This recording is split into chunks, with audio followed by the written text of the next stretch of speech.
everyone, my name is Chloe, and today I'm here to do my October in and out. So, my hand is resting on this large stack of hauls, and I blame Pango Books. I blame Pango Books because I intentionally don't follow like very many people on there because I get alerts when those people put like add new books or have sales or whatever. So Krista, I'm looking at you. Krista from Books and Jams is responsible for the majority of this haul, and it's significant. So, yeah, let's just get into it. I'm unhauling 3, so let's talk about that. First, we've got Paris Valancourt is About to Crumble by Alexis Hall. This is the second in the Winter Bakes All series, and I just couldn't get into this. His roommate is very crass. He's like kind of obnoxiously down on himself. I wasn't into it, so I DNF'd it. Next is Chloe, the Queen of High School. This one was given to me by Lizzie Faye, loves books, and she, like, it's so sweet. She bought it because it has my name in it, and it's super sweet. But this is a middle grade graphic novel that I don't know if it was translated from French or what, but there were just a lot. There's like a third person narrator that came in, and it was very superficial. It was fun to like glance through. I didn't read it all, but it was fun to glance through, and I appreciate the thought, but it's not one that's going to stay on my shelf. And then last is A Perfect Pairing by Cheryl Lister. This is an enemies to lovers relationship or romance that I think I also DNF'd, or else it was very mundane. I don't remember it. So it was just very blah for me. Not something I care about reading. So there we go. Now let's get into the hauls. And honestly, I placed this order and kind of went into denial and put it out of my brain because you guys, do I need more books? No, I don't. But so some of these we're going to be finding out together what they're about. But The Mother-in-Law by Sally Hepworth. I love Sally Hepworth. I don't know. I thought I had a copy of this, and I don't, and I have not read this one. But Sally Hepworth is a domestic thriller writer that I really have enjoyed. So from the moment Lucy met her husband's mother, she knew she wasn't the wife Diana had envisioned for her perfect son. You guys, I just think mother-in-law relationships are so funny. They're so interesting. Exquisitely polite, friendly, and always generous, Diana nonetheless kept Lucy at an arm's length despite her desperate attempts to win her over.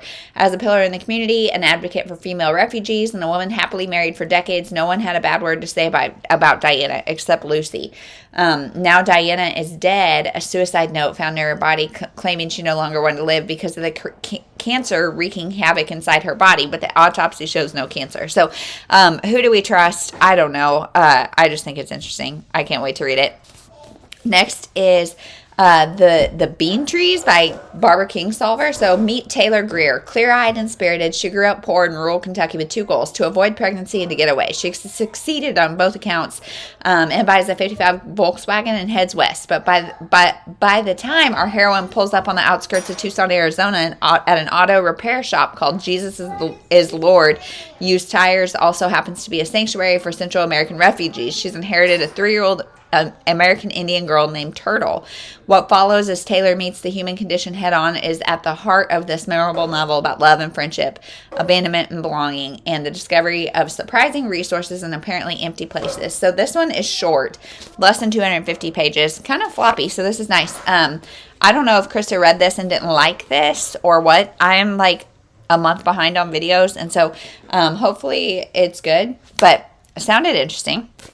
Next is A Grown Up Kind of Pretty by Jocelyn Jackson. So Jocelyn Jackson writes both thrillers and like women's fiction, and I have enjoyed both, honestly, from her.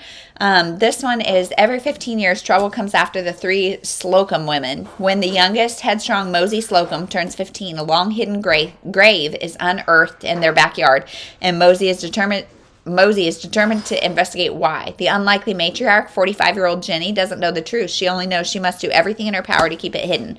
Between them is Liza, silenced by a stroke, haunted by the choices she made as a teenager, with answers wrapped inside of her.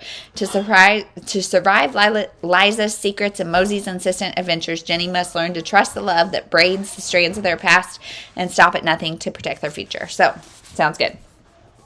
Next is A Skyful of Stars by Linda Williams Jackson. This is a middle grade. about 13-year-old Rosie Lee Carter.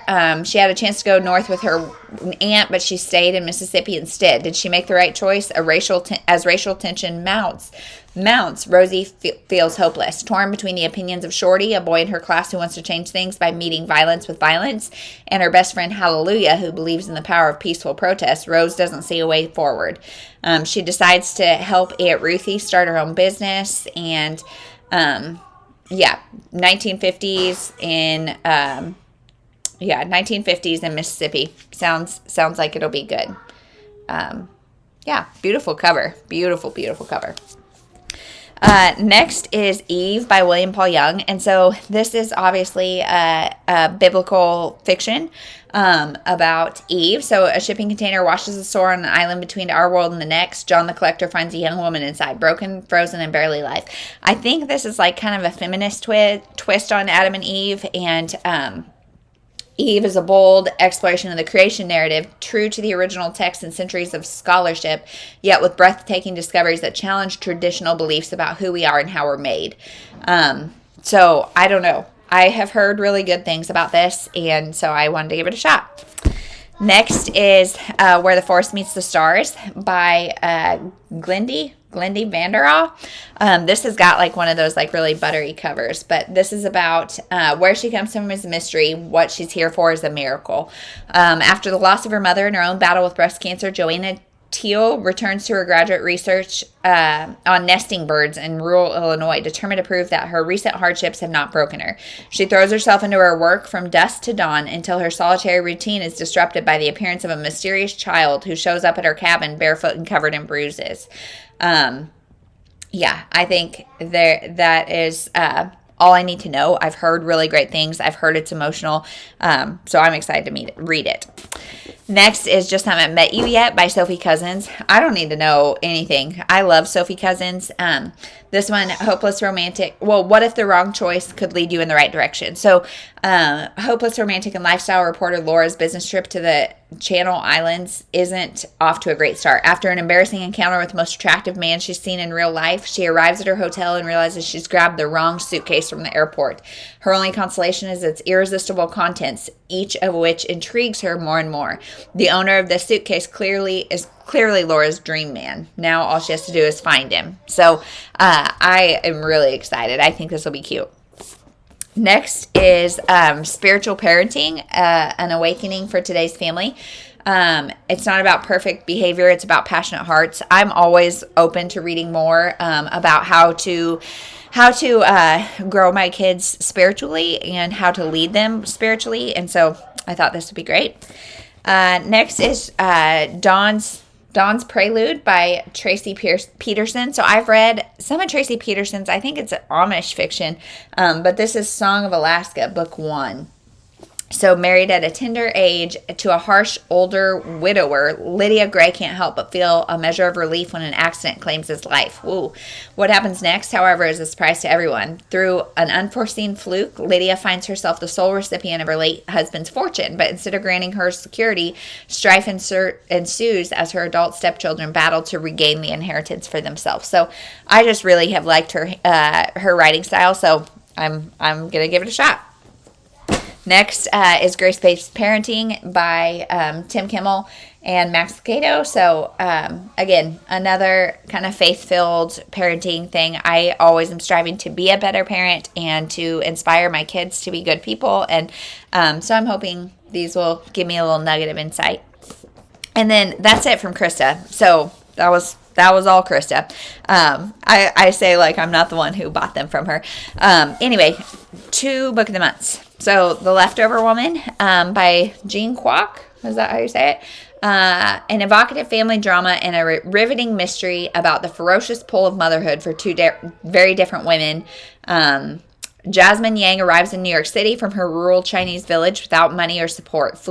fleeing a controlling husband on a desperate search for the daughter who is taken from her at birth. Another female casualty of China's controversial one-child policy. But with her husband on her trail, the clock is ticking, and she's forced to make increasingly risky decisions if she ever hopes to be reunited with her daughter. Meanwhile, publishing executive Rebecca Whitney seems to have it all. A prestigious family name and the wealth that comes with it, high-powered career, beautiful home, handsome husband, and an adopted Chinese daughter she adores. So I'm not going to read any more than that, but the role of mothers and what defines a mother, all of that is something that is very interesting to me, and I feel like I think this might be told from both perspectives. Rebecca, or maybe they're all Rebecca. I'm not seeing. It's all saying every chapter has a title. Rebecca. Oh, Jasmine. So there's an occasional one from the other perspective. So I think this will be great. And then last is one, thankfully, I've already read, The Whispers by Ashley Aldrain. So this, I loved this. It's suburban drama about a block party one year in which this mom kind of loses it on her kid and everybody hears.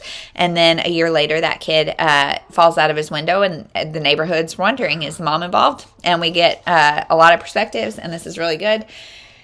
Really, really good. Wanted a copy for my shelf, so I added it on. So that is everything that I hauled and the couple that I unhauled. If you're interested in any of my unhauls, I have my Pango bookstore, and all these books up here are my Pango books. You guys, it's bad. It's getting out of control. So I'll link that down below. And yeah, that's it. We'll see you in the next one. Thank you so much for watching.